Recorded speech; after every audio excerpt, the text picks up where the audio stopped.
Vinyl records, film cameras, typewriters. Do hipsters genuinely wish they were born in another decade? Or is their love of retro just an easy way to buy authenticity in a world that seems ever more artificial? Today, I ask the question, why do hipsters think the future is actually the past?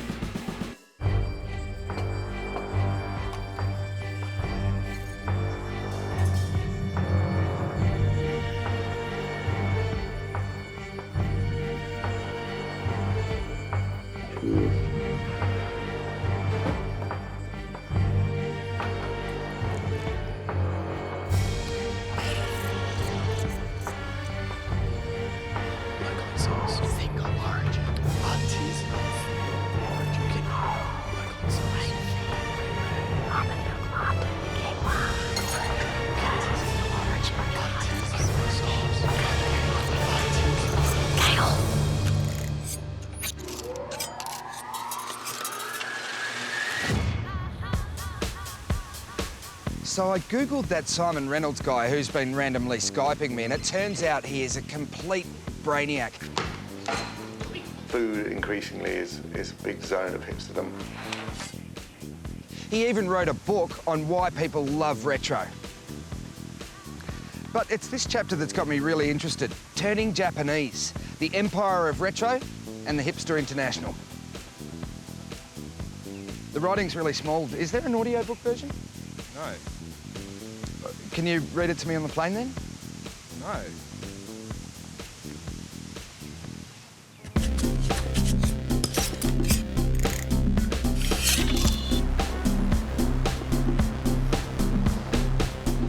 Tokyo, Japan, the city where the ancient and modern collide.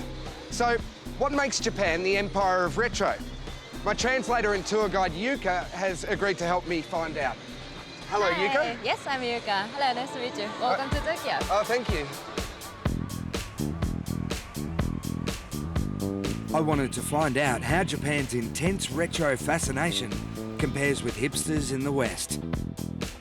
Yuka had arranged an audience with Matsumura-san, club owner and godfather of Japanese vintage style.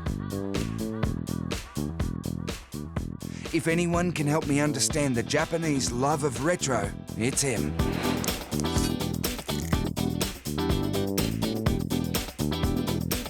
I've noticed that the Japanese people seem very committed to their style choices. Each person has like a really narrow niche. Loving one single Yeah, thing. yeah. Japanese people want to transform themselves into something. Hip-hop style or like rockabilly style, they found the basic part of Japanese fashion comes from the envy feeling towards Western people. Because we are small, because we have bigger heads, and we don't have like double eyelids, all that. So we kept like longing for like Western culture and being like Western people. They're more committed than yeah, Westerners yeah, are. we nailed it so well that now those like Western people are looking at us thinking, holy shit, they're amazing. But it's actually coming from you guys. Yeah, wow. How important is authenticity when it comes to Japanese style? フェイクこそその新しいその偽物なんだけどモノマネだからね。If you like nail it so well, Yeah. it becomes originality. Yeah, right. But definitely they just want to show off. They just show off. 目立ちたいっていうかちょっと自分。Now like Facebook and Instagram, you have online like existence, right? Yeah. So people are becoming more show off, like even more show off because you want to impress people and you now have a way to impress people. Are you a hipster? いやそれは分かんないけど。 He just wants to support those kids. He's kind of like that figure. Right, yeah. Cool. どうもありがとうございました。ありがとうございます。Thank you. Back on the streets, I started to notice all the different style niches in play. The Japanese sure know how to put an outfit together. I also started to feel a bit paranoid and underdressed. Would I end up like this guy? Arrested by the fashion police for not being niche enough. I needed to find a new style, and fast.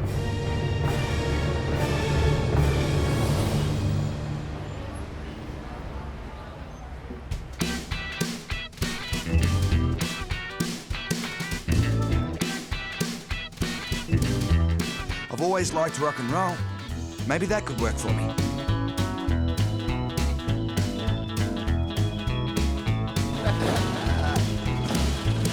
Tomo! Hi. Hajimemashite. Hajimemashite. Watashi wa Samu desu. Samu. Yeah. Tomonagi desu. Nice to meet you. Nice to meet you. Yeah.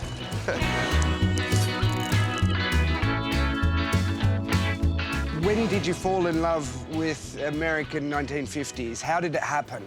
小さい時に、家族が Surprisingly, he was born in Buddhist temple. Ah. His family owns a Buddhist temple, and then but like all his like family members were like super into 50s like American music. And then one day his mother bought him a buddy holly. Buddy Holly, like, yeah. And so that's when he like really got hooked. Yeah, Yes, right. Yeah. I would call Tomo vintage cool, man. やっぱなんかヴィンテージから影響を受けるんですけど、 What he sells now there is like what he made out of those vintage stuff and like made it into something new. One day like this style, like nobody was doing this kind of style. But like next day, like somebody's like so into it all of a sudden, and that becomes kind of like semi-mainstream. Yeah. And that's the power of Harajuku, even if something that's really niche and like alternative stuff can be like super mainstream in like tomorrow because Yeah, right. So it because happens quickly. yeah, like he's doing this because he likes it. Yeah. Will you have this style for the rest of your life? 多分一生ポマードをつけて続けて、この髪型が変わらないと。 One thing that will never change is this like hairstyle. Yeah, well, I wouldn't change it either. It's perfect, yeah? Pretty hot, huh? Yeah, right? Totally. Tell him that he makes me feel very uncool. なんかトモさんの前に立ってるとすっごい自分がかっこ悪く感じるって tell him I've travelled the world talking to cool people, and he is most certainly the cooler. Wow, that's Yeah. awesome. Yeah, very much, man. Right.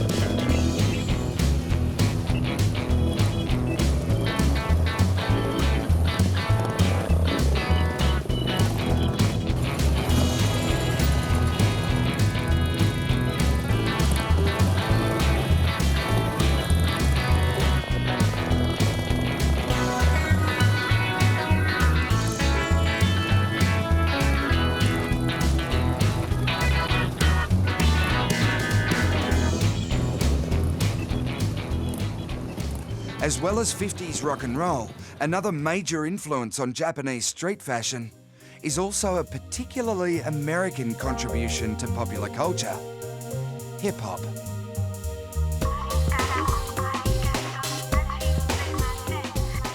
How would you describe your style? ヒップホップを It's a hip hop, but it's not just like original hip hop. He adds like his personal taste and that, and like make it very current and modern and like his way. Why do you love hip-hop? これといって何っていうのはないですけど、 So first, like he listened to a lot of hip hop music and he watched a lot of movies. Okay, are these his b-boys? 彼らの友達、彼は友達？はい。 How would you describe your style? ザ俺。 Me. Yeah, right, yeah. Can I see your rings? Man, Wow. is it expensive to be so cool? もちろん。 Yeah, of course it's expensive. Yeah. As long as you're cool, Yeah. like everything is alright in hip hop culture. So how does the mainstream treat them? かっこいいとは思われないですけど。 If those like mainstream people started thinking that they're cool, they're not cool anymore. Yeah. Do people follow your trends? だらけですね。本当。はい Wow. 困っちゃいますね。 They've got so many fans, it's just out of control. Yeah. Does it help with the ladies? まあ女の子のためですからね。あ、本当もちろん。Ah, it's all for girls. Can you pimp me up? Ah, okay. なんかドレスアップしてもらってもいいですか? Oh, yeah, totally. Can I try, Okay. That looks ridiculous.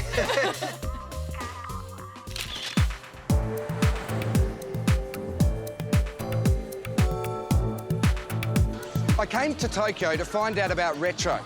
What I found was people who don't care whether they're mainstream or underground. They care about doing the one thing that they love. And they're certainly not too ashamed to admit it. That kind of single-mindedness is not something I see a lot of in the hipsters back home. Are we perhaps too self-aware to commit?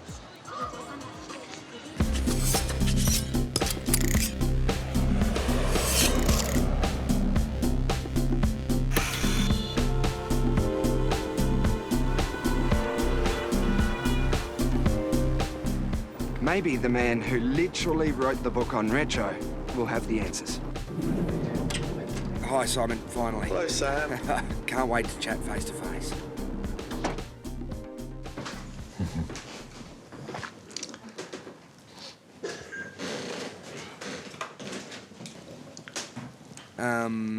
Q titles?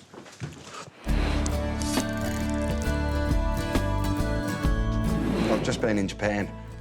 I met people who demonstrate authenticity by showing a complete commitment to their style.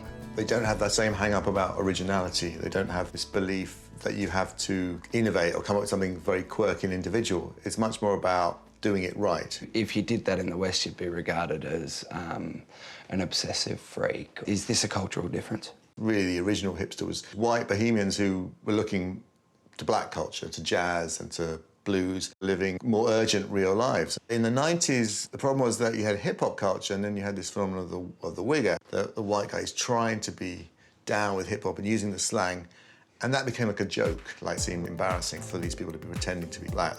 So the hipster became much more about retro and about, you know, in some ways looking to sort of working class culture or old white culture, you know, sort of redneck kind of things. Drinking beers that were like blue-collar beers, like Pabst Blue Ribbon. So that's why hipsterism became much more vintage-oriented, much more looking back through history. How does retro manifest in a musical sense? These cool objects, these machines that are in your room or your rehearsal space. Kind of analog synthesizers and all of that kind of stuff. They're more hands-on. It's more like an artisanal kind of way of making music. It looks great on stage. You're grappling with a physical machine. It's part of that whole culture of the revival of crafts and people doing things the slow way and the difficult way. We live in a digital culture, but this is about going back to a manual, engaging your whole body in making things. Would you say there's a defining musical style for the hipster generation? Hipsterism, it needs new markers of cool, and if you're a band starting out, you need something to differentiate yourself. And if you can't think of some new, unheard of sound, then you have to go to the archives of pop music. Why it's escalated in the last 10, 12 years is the internet really has kind of put all this music up here. Now you can become an expert on something incredibly quickly. Obstacles of cost and time and physically going to record stores, and you can cut all that out.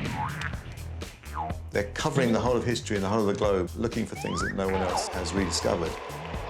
Suddenly making records that sounded like Hall & Oates or like, yacht rock, 80s, shiny, super produced pop music, that became hip. In the early days of indie music, that was the enemy.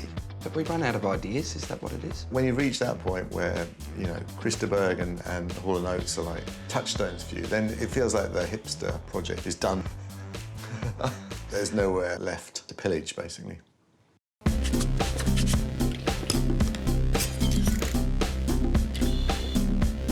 Thinking about what Simon said, it occurred to me that even the names of hipster bands seem to be yearning for the past, or the pastoral.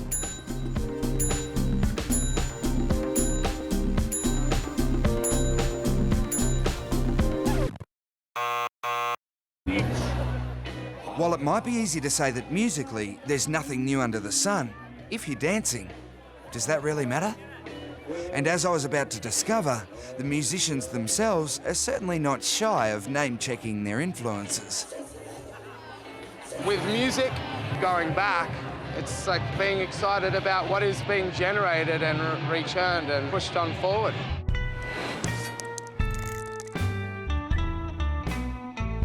You know, I see a resurgence of like old folk and blues because we were growing up on Nirvana and, you know, grunge, and we wanted to find out who influenced that. And then you find Neil Young, and you find, you know, Dylan, and you find, you know, before that, Howlin' Wolf, and you find, you know, all of these people you keep decking back. And you find the more you go, the more honest it feels like it was, you know, because there wasn't a scene, it wasn't questioned.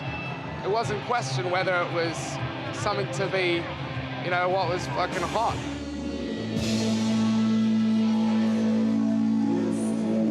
Maybe there is more to this than just fashion. Things like irony and retro, they could be an escape route from a world where bad things happen. S11, the GFC, Gaza, Christopher Pine. And why wouldn't hipsters yearn for a simpler time? A time of craft, folk music, artisanal food, a time of the beard. But electronic music has always held a place in the hipster playlist. Because, let's face it, they've never been backwards about, well, being backwards.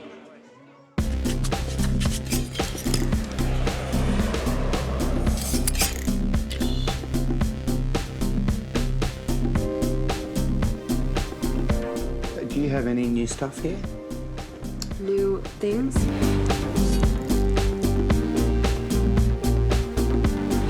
This place, it's a nod to the past in It a way, is, isn't very it? much. Love those speakers. Oh, yeah. We haven't found anything that's new that we like the look of. Every few months, it seems, there's an article about the revival of vinyl. And did it ever Yeah. really go away? In my life, no. I've always bought records, had records, play records. Why? I like having an object. If you're travelling the world kind of DJing, do you have to be very selective in order to avoid excess baggage fees? Yeah, I used to be that I would carry a lot of records, but I would always carry them on the plane with me because I never wanted to risk losing them, and my back was just killing me after a while. But do you have any music up there in that cloud? Yeah, Yeah. for sure. I think Which collection's bigger? the digital library is bigger, but it also has a lot more filler. So it's not necessarily better. Yeah. Yeah. They might love vintage and retro, but hipsters have succumbed to the pull of social media along with everyone else.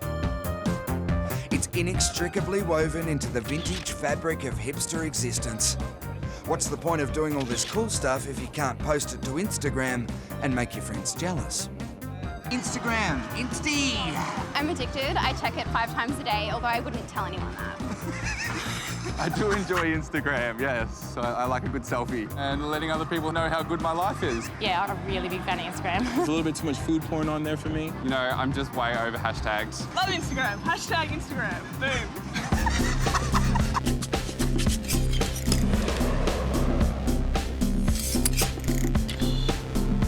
I've come to London to meet Baroness Susan Greenfield, who, as well as being an actual baroness, just happens to be a scientist and academic who specialises in the physiology of the brain and the impact of 21st century technology on the mind. I don't know how to refer to you. Do I call you Baroness? Oh, don't be silly. It sounds like something out of Alice in I like Wonderland. it. It sounds like I the like Red it. Queen or something. No. So Susan's fine? Yeah, of course. So I don't have to curtsy. Well, you can if you wish. Well, I'd like to. It's nice I'd to impress meet my you. mum, if nothing else. Hipsterism is about the self. About the self, how you dress, what you look like. Yeah?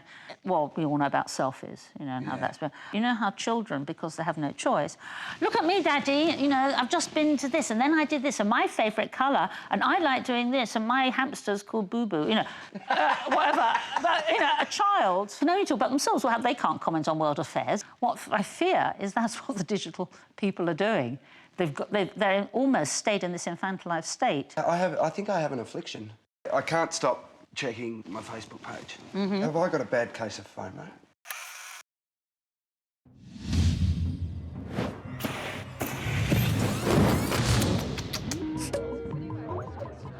Can you help me?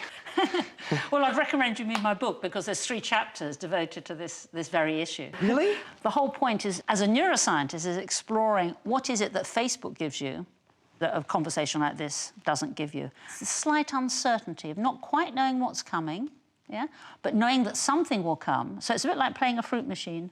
You know, there'll be an instant response of some sort, but it's never quite enough. So you want to carry on playing the game, checking again, because it's a tiny little bit of reinforcement that doesn't quite satisfy.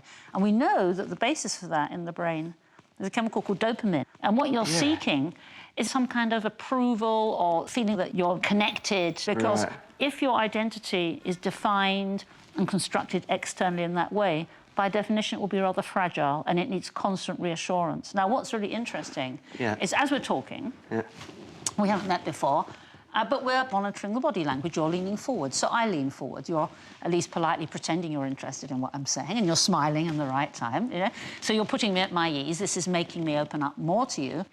Would you tell me a secret if I was looking like this? Definitely not. No, there we go. But would you if I'm going like this? Absolutely. Yeah, exactly. So, well, you don't have to. No, I trust you already. Exactly. But you're nailing me. It's it's awkward. So all these skills, voice tone, body language, eye contact, whether or not you touch someone, where you touch them, and so on, all that is vital for establishing interpersonal rapport and empathy. Now, those things are not available on Facebook. It makes you very vulnerable because you're opening yourself and talking about things that are important to you, but to people who might come back and not understand you, who might criticise you.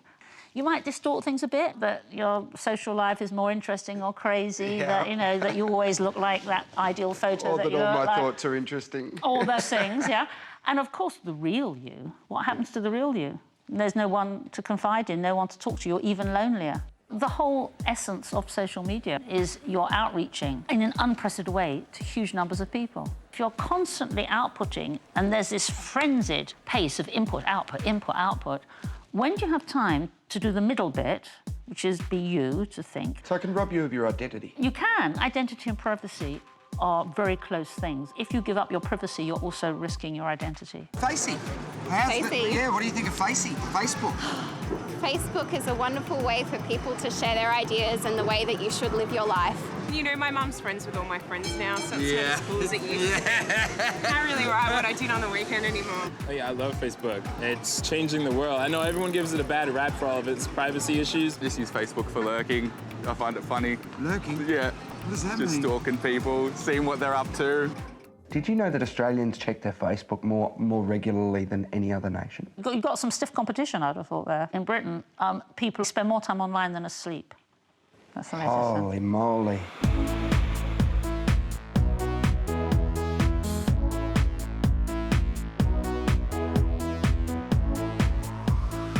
Have you heard of the expression JOMO? The cure for FOMO? Joy of missing it, yeah.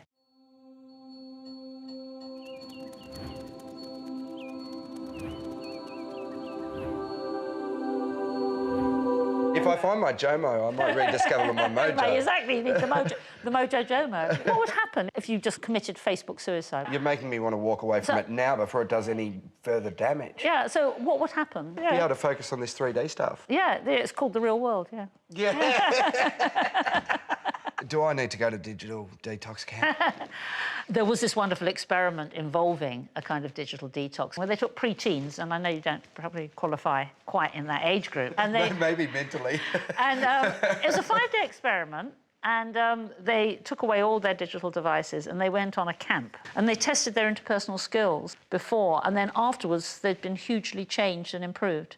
The fact that within 5 days there can be measurable changes in how people are behaving shows you just how adaptable the human brain is. I've been accused of saying computers rewire the brain. I said, well, living does that. Every moment you're alive does that. What shape do you want it to take? What do you want the pattern to look like? Oh, wow.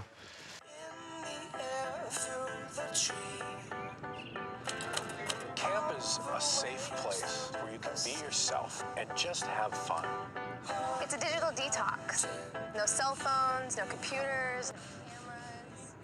Oh, it sounds great. It's a pity it only happens once a year. Still, I think I'm achieving the same effect by sitting here and watching it on YouTube. Guys, please. I can't digital detox with the camera right in my... Piss off.